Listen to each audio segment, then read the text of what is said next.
Top quality और consistent performance के लिए सिर्फ सिल्वर पंप नाम याद रखना।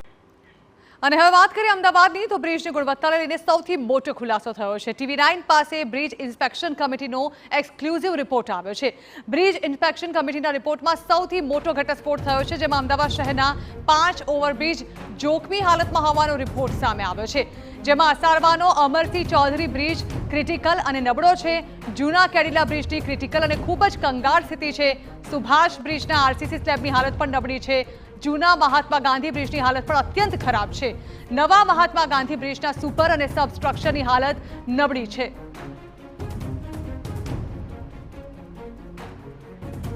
જો કે 5 બ્રિજમાંથી 2 બ્રિજનું સમારકામ કરી દેવામાં આવ્યું હોવાનો અધિકારીઓનો દાવો છે। જો કે અહીં સવાલ એ સર્જાય કે અન્ય બ્રિજ કે જેની હાલત ખસ્તા છે તેનું સમારકામ ક્યારે કરાશે।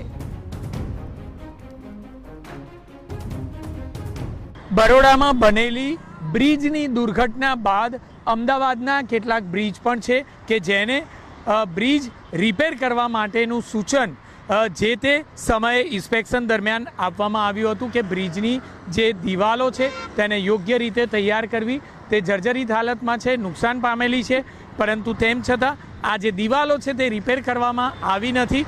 કોઈપણ વાહનનો જો અકસ્માત સર્જાય તો તે સીધું જ બ્રિજ નીચે પટકાય તે પ્રકારની હાલત આ જગ્યા પર જોવા મળી રહી છે। જો આ રિપેરિંગ કરવાની વાત હોય તો ગણતરીના દિવસોમાં જો કોર્પોરેશન ધારે તો તેને રિપેર કરાવી શકાય તેમ છે, પરંતુ તેમ છતાં કેટલીક આળસના કારણે કદાચ આ રિપેરિંગ રહી જતું હોય તે પ્રકારનું લાગી રહ્યું છે। જો કે હવે આ બાબતે બીજી વખત ઇન્સ્પેક્શન કરવામાં આવે તે સમય આવી ચૂક્યો છે, પરંતુ આ કામગીરી ક્યારે પૂર્ણ થશે તે સૌથી મોટો સવાલ છે। કેમેરામેન તૌસિફ મલિક સાથે જિગ્નેશ પટેલ, TV9 અમદાવાદ।